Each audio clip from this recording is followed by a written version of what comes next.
Adam Allred, man. Welcome to the Man of War podcast, brother. It is an absolute honor to have you on. Likewise, Rafa. It's good to be here, man. Thanks for having me. Awesome, man. So I'm dialing in here into a great discussion moving forward. All right, before we get started, maybe some of my followers don't know who you are. So maybe you can introduce yourself a little bit and get to know who you are. Yeah, absolutely. I'll try to keep it brief. So, I was born in Utah. My old man was in the service. Grew up living all over the world, and when I got done moving around with them and went to college, I came back to Utah. I went on an LDS mission and knocked doors in California for 2 years, and in Utah they have a whole industry around these guys that knock doors, for 2 years, and they've now figured out how to monetize it by going out knocking doors and selling pest control or security systems or solar all over the country. I got involved in that when I was in college, paid for school, got through college, and then started my career using door-to-door sales to build the businesses that I have today. Um, and so that's my bread and butter is hiring and managing and working with door-to-door sales reps and getting them to go out and do the hardest thing they've ever done in their lives. And they make great money when they do it. And we've been able to build up a lot of really successful businesses, me and my partners doing it. I went through a divorce a few years ago, 6 years ago now. And uh, through that process, I realized that so much of the framework that I'd been handed from society, from my family, from church, it just didn't work. It didn't work in that marriage. It wasn't working in a lot of different aspects of my life. And furthermore, I saw a lot of these kids coming into the door-to-door sales over the last 20 years that are just not prepared with the same sort of grit and resilience that generations before them. And so I'm looking around and wondering what's going on, and I'm seeing this trend that there's just this really toxic messaging to men in so many different ways. And so, I felt like I just needed to start sharing some of my thoughts on social media. This is about 2 years ago. And I didn't have any high expectations or hopes for it. I just thought maybe if it helped a couple of people, if some people heard what I had to say, some of this old head wisdom, that maybe would help them kind of get through life and navigate these waters a little bit better. And my fifth reel popped off to like a couple of million views. I was totally blown away. I just posted me up talking about what it meant to be a man, the journey of a man, and that was really encouraging and super surprising. But in the process of that, and I still do to this day, I've had so many men very early on and now even more telling me that the messaging I'm sharing with them is helping. And in some cases, a lot of these guys are telling me, like I've got messages in my inbox where guys are like, dude, I didn't think I was going to get through today. I listened to your reel and it gave me enough courage to fight for another day. And so that became this journey now has become something of like a sacred responsibility. I'm still kind of surprised that people listen to me. How social Mhm. media works. I'm just a guy sharing my opinion on social media and things that work for me. And I don't pretend like I've got it figured out or that I've cracked the code. Um, but it is helping a lot of people. And it's not just me. There's a lot of guys in the space, yourself included, that are stepping into this leadership role to try and help us as men find ourselves again, because I feel like we've lost our way in so many respects. And the last part I would just throw on that is, this is in my case, it's a man speaking to other men about what it means to be a man. That's generally what my content is on social media.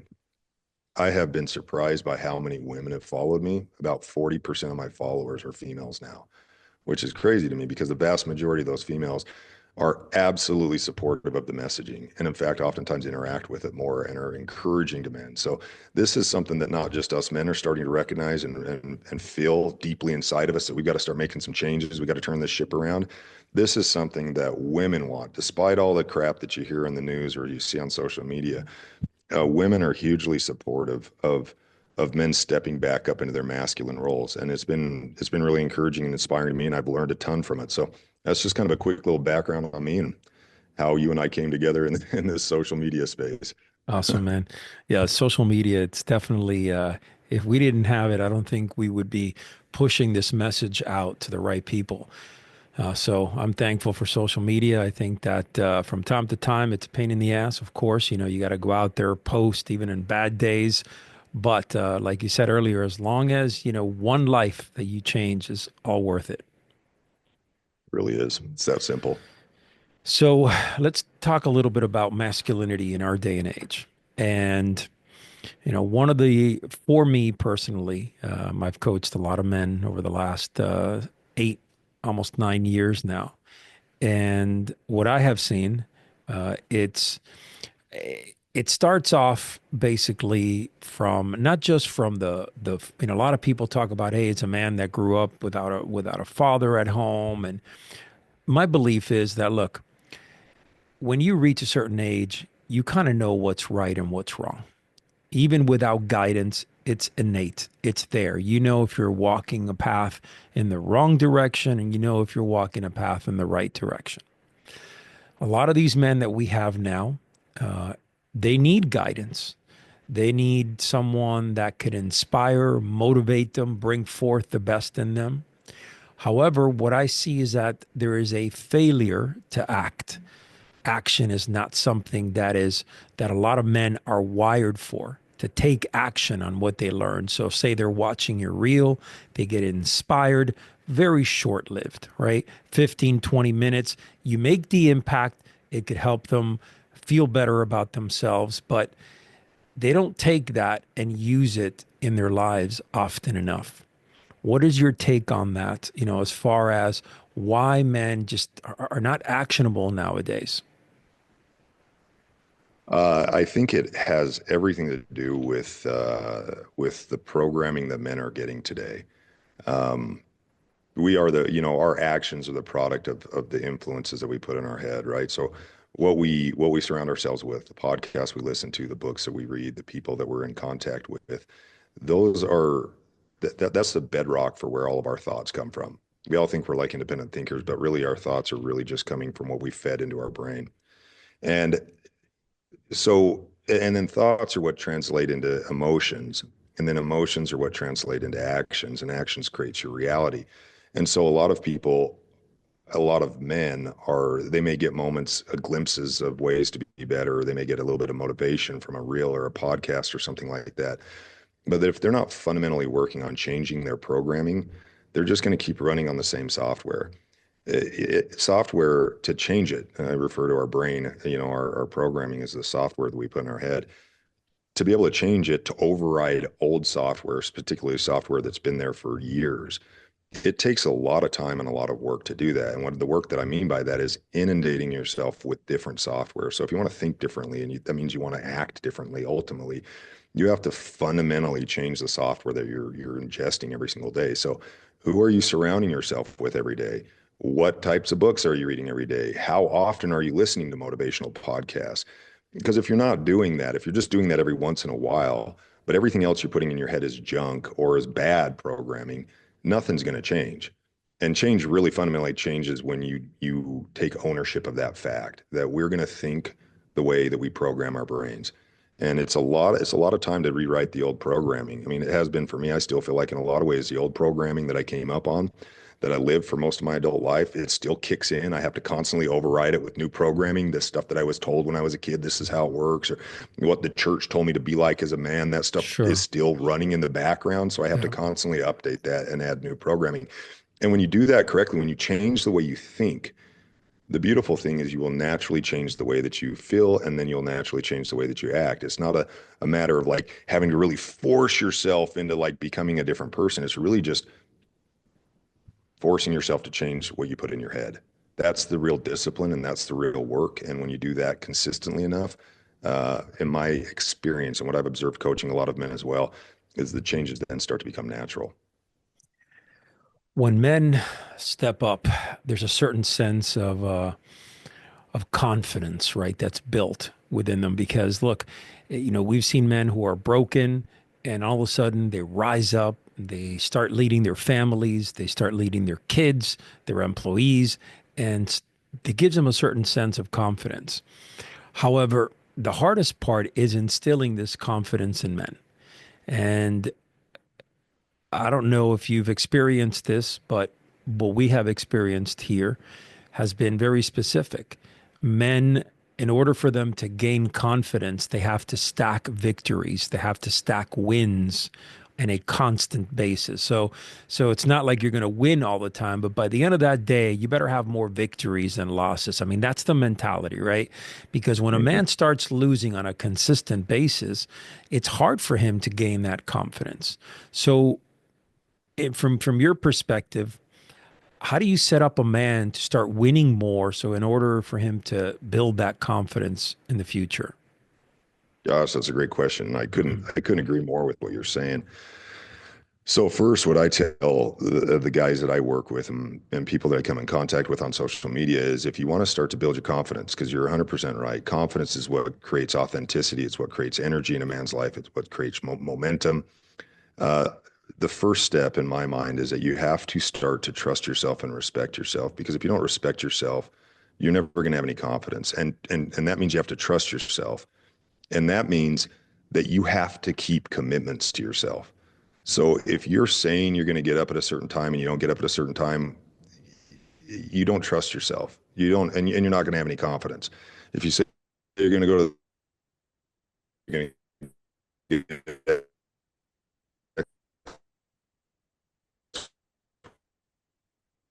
Y and Z done and you don't do it, you lose trust in yourself. You lose confidence.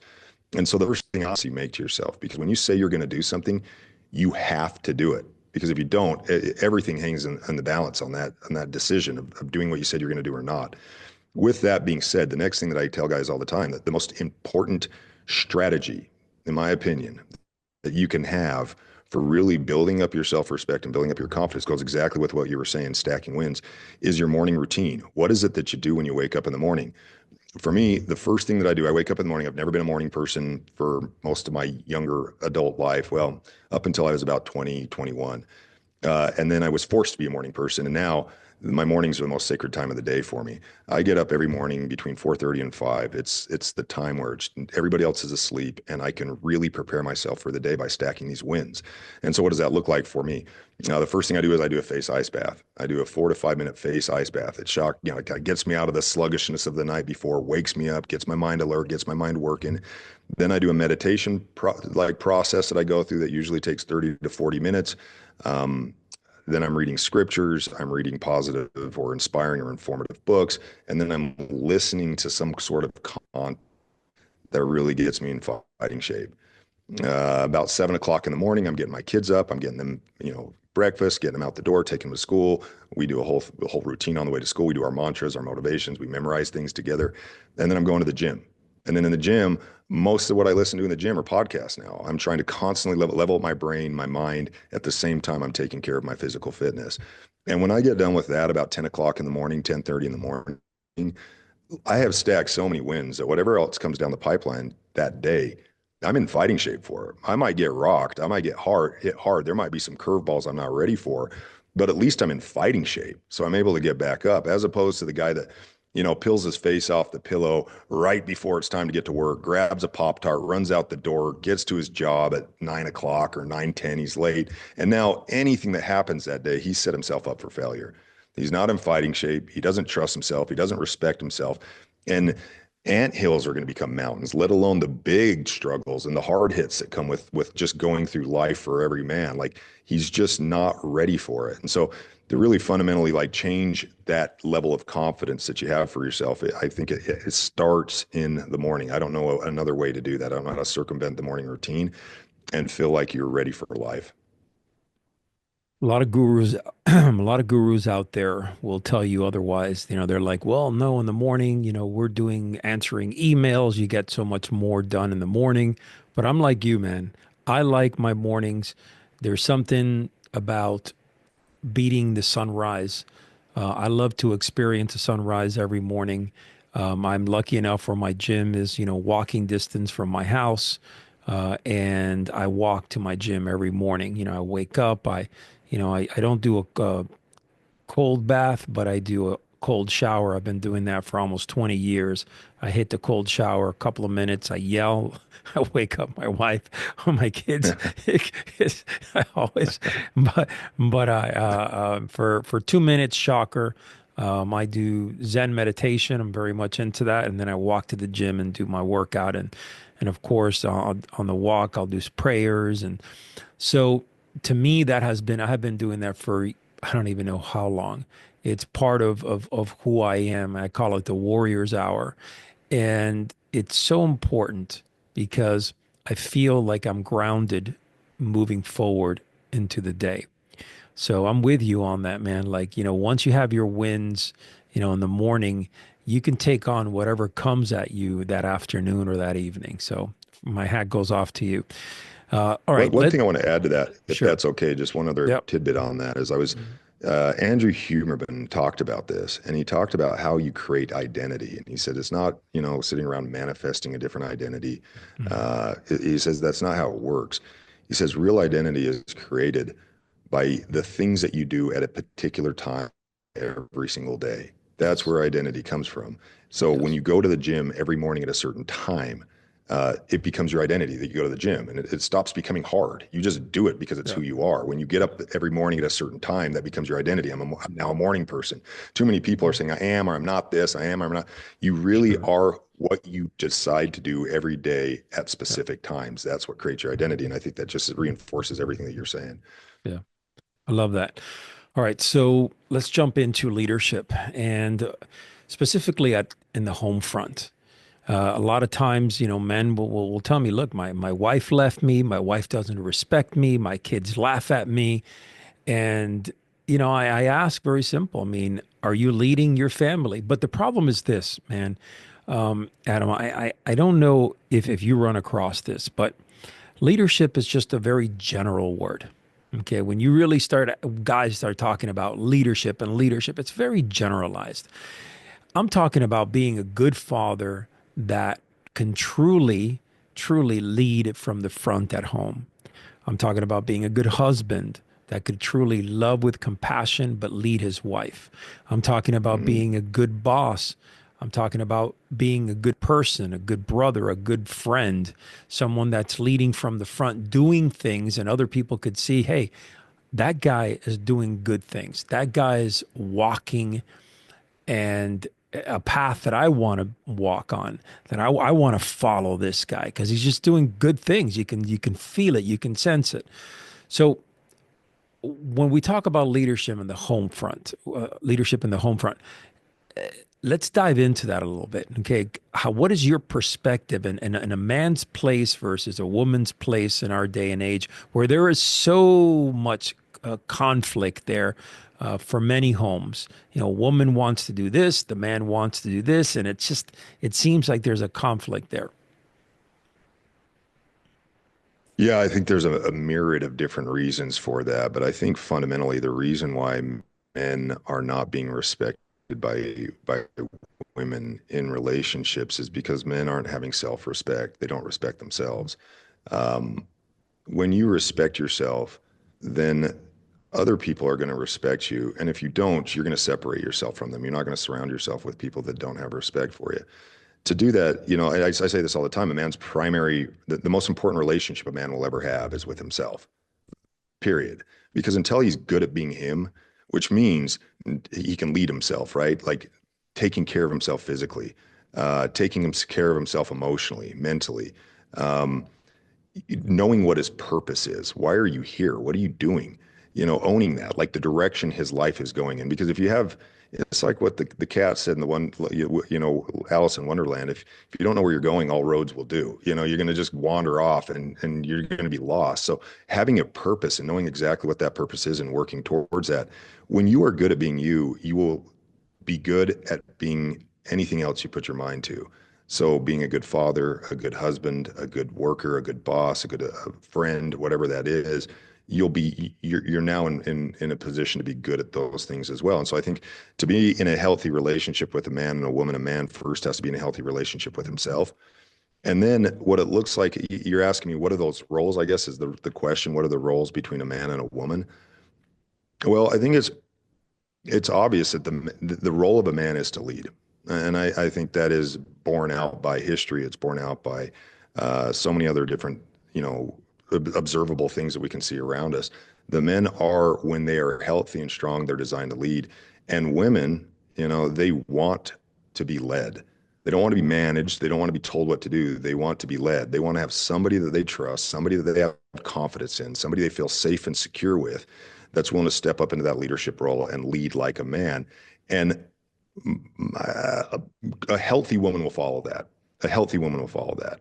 An unhealthy woman won't. You can't make an unhealthy woman healthy, even as a healthy man. You can't do that. It's her journey. She's got to figure that out on her own. And so, if you want to be in a healthy relationship with a woman, you have to first be healthy yourself, and then you've got to find another woman that is also healthy. Otherwise, you're just going to create a disaster. It's going to be chaos in the relationship. And I think that's where a lot of men are at. Either they don't know how to lead themselves, they're not in a position to lead. They think they should be leading because they're the man, but they don't actually have the competency to lead, because leadership comes from competency. It doesn't come from anything else. It comes from competency. And since a man is expected as a masculine man to provide and to protect, when he does those, that gives him competency. He's bringing resources to the table. He's putting a roof over their heads. He's putting food on the table. He's protecting them from anything that comes down the road. That gives a man competency, and we trust competency. We follow competency. That's what leadership looks like. An unhealthy woman, and there's a lot of them in society today, doesn't follow that. She doesn't follow anything except the changing, tides of her emotions is what she's going to follow. And it's an impossible relationship to be in. I'm speaking from personal experience from my first marriage. No doubt about it. Marcus Aurelius said, stop talking about being a man and be one, right? I mean, I think that we miss that. We miss that essence of being a man. But what is a man nowadays? How do people view being a man? Everywhere you look, I mean, look, we can sit here and have a long, long talk about the way that the media, that Hollywood has placed men kind of like in the back burner. They've made them stupid. Okay, movies, for example, where it used to be the John Wayne types and the 007 types and the leader, the man, masculine. Everything now is, woman is always the action star and the man is in the back, either scrambling his feet or being, having his ass kicked by a woman. We see that everywhere. It's just the way that the man is portrayed across the board, especially in Hollywood and in films. And it's almost like society overall wants, and when I say society, I'm not talking about the overall nature of women, because we started this conversation with that a lot of women, that whatever that you hear, the hype out there, that's not what really healthy women want. But it seems like, social media and the media out there, they want to portray a man as weak and soft and kind of almost discard him. While healthy women, like you mentioned earlier, those women want a masculine man to lead and to be a strong husband and father figure. So my question here is this. Let's talk about women now. Why is there so many women out there? And I'm not saying the majority, but there are so many women out there who are on a mission to break men down, on a mission to put men down. And you see it often enough that it causes red flags. Where do you think this happened? Upbringing? Do you think that somehow they got hurt? They're scorned? Talk to me a little bit about that. I think there's a lot of factors to it, but there's two primary factors. And the first one, the most fundamental, is that the most important man in her life didn't show up in the right way, her father. So either he was non-existent, or he was abusive, or he was overindulgent. And this is where toxic femininity, springs from. If you look at any of these women that are like anti-man, hate men, and ask them what their relationship with their father is like, 100% of the time you're going to hear something that's not great. They didn't Yep. grow up with a great masculine role model. And so I think as men, and we speak about men leading, right? One of the aspects of leadership, one of the most important aspects of leadership, is to take extreme accountability. So I hear a lot of men on social media complaining, my woman doesn't follow me, and they put all the blame on the woman. They blame her for this, they blame her for that. I'm like, look, dude, it's a masculine issue. Uh, she's either broken and beyond being led because a man didn't show up in her life in the right way, or you're not a good leader and you think you should be able to lead because you have a certain anatomy, a certain anatomy, and that gives you the right to lead. It doesn't. Competency is what gives you the right to lead. So first and foremost, it starts with fathers. And there's no such thing as like, we say toxic masculinity. Really, what toxic masculinity looks like is the absence of masculinity. It's the absence of a man in the home that's raising his family the right way. So that's first and foremost. The second thing is I believe uh, absolutely that there is a clear and present attack on men and has been for a very, very long time. That's not some sort of evolutionary, organic expression of human consciousness trying to create some sort of equality between all genders. I think there are forces in power that view the mass of people, population, as livestock, that we are resources to be managed. And if you have strong men in the livestock, it makes the livestock hard to control. And so if you can break down the males, if you can make them question what masculinity is or have no idea what it is, if you can neuter them or if you can completely remove them, then it is very, very easy to manage people and to manipulate them. And so we have that right now. Women are being told by feminists, this rise of feminism, which is just to nowadays, all it is an attack on masculinity, attack on femininity, and attack on the traditional family. That's all it is.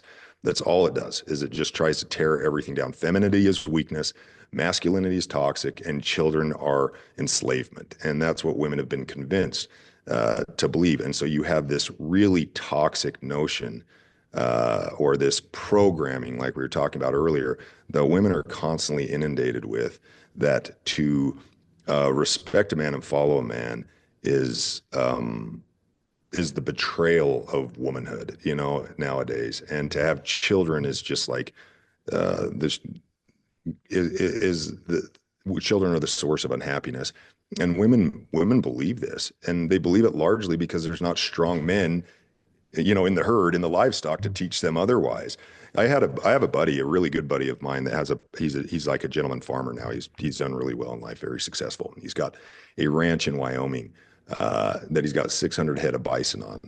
And I've gone up there a few times and shot some bison, brought back the meat to feed my family. It's a really cool experience. The one thing that I just observed when we were up there is he's got this herd of 600 bison that are all females. He doesn't let any of the bulls in there. The bulls have to be separated out. Like as soon as they become of a certain age, he takes them out of the population, because if they're in there, they make the whole population hard to manage. So he has to remove the bulls so that the females are easy to manipulate. And I look at that and I'm like, that's exactly what's going on in society today. Remove masculinity, remove the presence of a strong father in the homes, and you have a population that you can do whatever you want with. You can tell them anything that's nonsense and people will believe it, because there's no longer that rock, that foundation, that protector that comes with strong men when they are in the herd, when they're among the people. Being a protector and a provider, I think that's we're missing that. Men don't quite understand that. I see too many men out there completely walking around life without any type of situational awareness. Their family is kind of trekking behind them. They have no spatial awareness. God forbid there's an active shooter or a situation where they need to step in and protect themselves. I'm just seeing that defense mechanism not there. And I hate to say this, but I see a lot of these men that are soft, hunched over, and just kind of dragging ass behind their family or detached from their family. And I want to know, at what point, what does it take for them to step up if, God forbid, something were to happen? How are they going to do it? Because they're not physically fit. You can tell they're not mentally strong. You can tell that probably the chances are that they don't even know how to use a firearm. They don't know how to use an edge weapon. They've never been in any type of conflict. And then you look at the woman and she's saying, well, I am relying on him to protect me. He's the guy that I married. He's the guy that I chose. I mean, where are we seeing this? Where do you think this is coming from? And I get it. Fatherless homes, without guidance of having a father. I understand all that. But again, there is a place and a time when a grown man starts saying, hey, maybe I need to do this to change my life. But instead, they decide to go down this rabbit hole of soft and weak and live in this little bubble. And then all of a sudden, a woman married, they get married to a woman, they started family. And it's just like a, how do I say, what did I say the other day in a podcast? It was like marshmallow land or something. Yeah, everything is soft. The kids are not challenged. There's no sports. There's no intensity, nothing dynamic. It's just like, ugh. So why do you think? Because I believe that a man needs to compete. I believe that a man has that edge. I believe that there's fire in a man's gut, and sometimes it's so turned off that it takes just an act of God to relight that and reignite that. What are your thoughts? Yeah, I think I don't think for most men, like it's a conscious decision to just be weak or strong. Maybe it is at some point when the pain of being weak becomes so great that they have to really come to terms with their own bullshit and all the bad programming they've got, all the lies they've bought into, and all the self-deception that they've added to it, right? But this pandemic of the absence of masculinity in the homes is really the root of all the problems. The breaking down of the traditional family is the ill for all the societal ills that we see today are stemming from that in one way or another, in my opinion.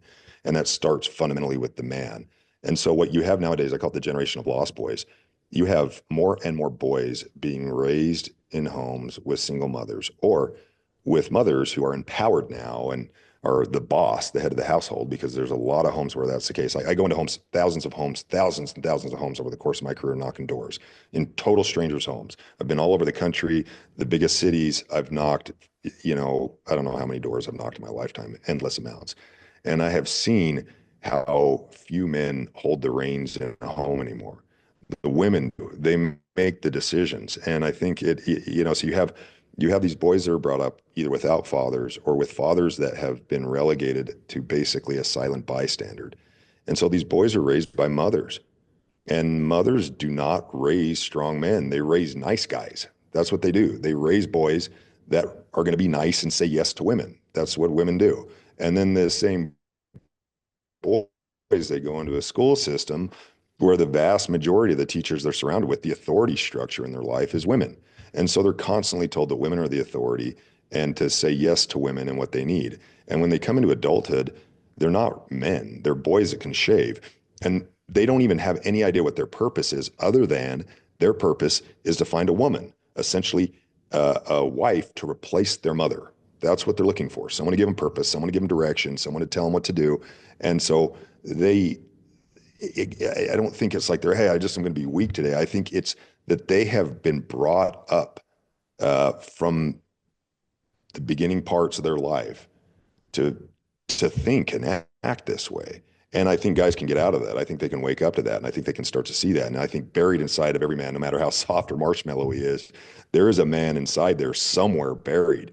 And there's things that you can do to reawaken that or to stir that up. But fundamentally, it's going to start with him recognizing that. Like, dude, my life is miserable, and it's miserable enough that I'm ready to start taking drastic actions to change it. Like, I'm going to start fundamentally changing how I go through every single one of my days. And when guys can come to that point, then it's just a matter of getting around the right mentors.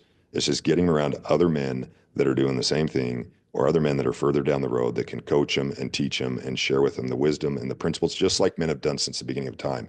I mean, one of the things that we have fundamentally lost in this whole process is that boys are told by women that they don't need friend groups anymore.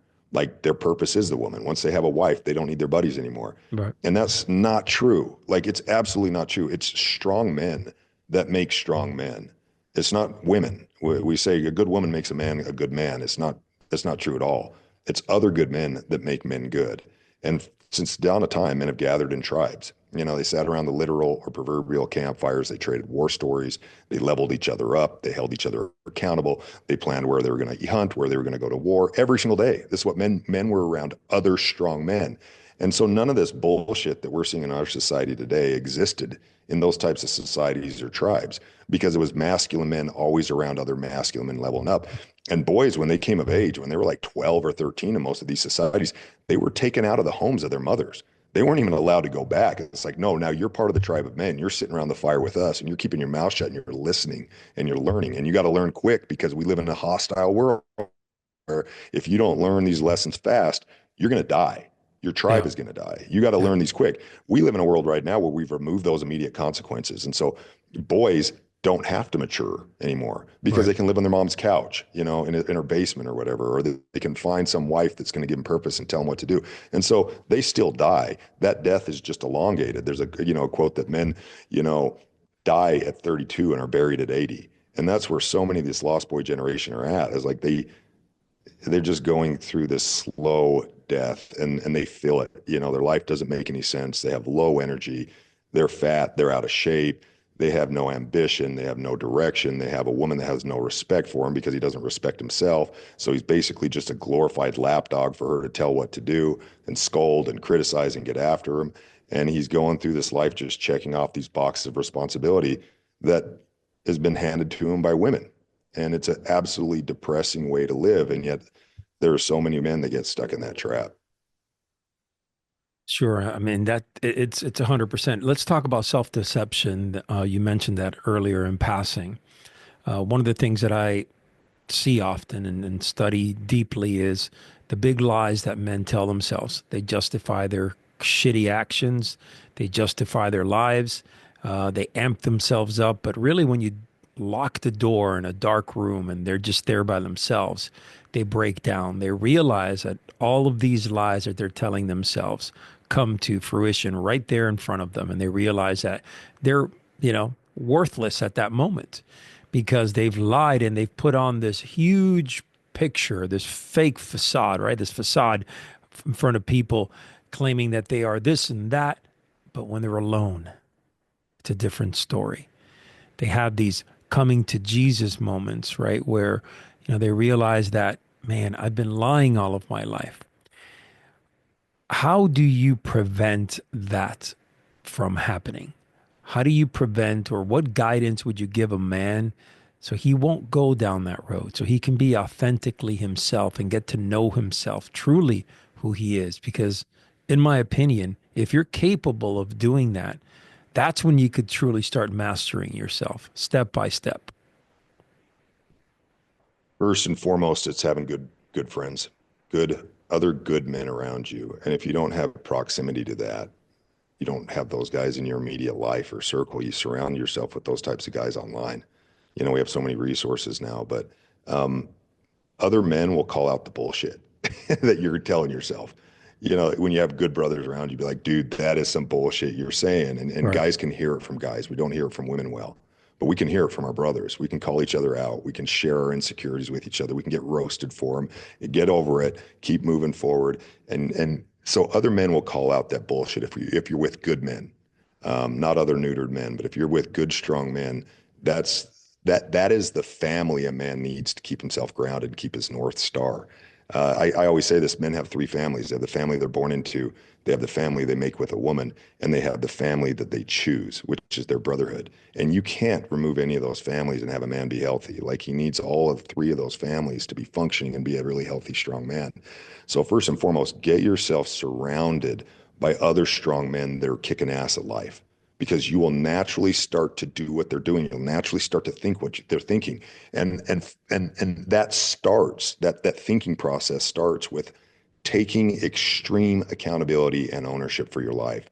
So like what you were saying earlier, no longer externalizing your responsibility, no longer blaming the environment around you, blaming women for X, Y, and Z, blaming your upbringing or your lack of what you got here or there, blaming the genetics that you got, whatever that is. You stop blaming all that and you own the fact that your life is your responsibility and it's no one else's. And if things aren't working well in your life, that's your responsibility to take care of. You can't sit around waiting for someone to come save you, and you can't sit around waiting for God to come save you. You have to step into that role and start taking care of business. And I tell guys, in this space when they're in that, like in this way of thinking, is like, one of the ways to start to change that on a like a technical level is never use words like should and shouldn't. Those are like just absolutely like victimized words. If you're going through life like I should have got this because I did X, Y, and Z, or I should this shouldn't have happened to me because X, Y, and Z, you're in a state of victimhood. You're in a state of outsourcing your responsibility to external sources. You have to start using words like is or isn't. Is what I'm doing enough or isn't it? Is it working or isn't it working? It doesn't matter whether you think it's fair or not. That's bullshit. Get fair out of your head. Is it working or isn't? If it isn't working, then adjust, change, fix your strategy, make some adjustments, and see if that works. And if that doesn't, you change again. You keep changing. And eventually, you'll start to figure this out. You'll start to make some traction. You'll start to cover some ground, and things will start to work, and you'll start to get some wins. And you keep doing that. Is it or isn't it working?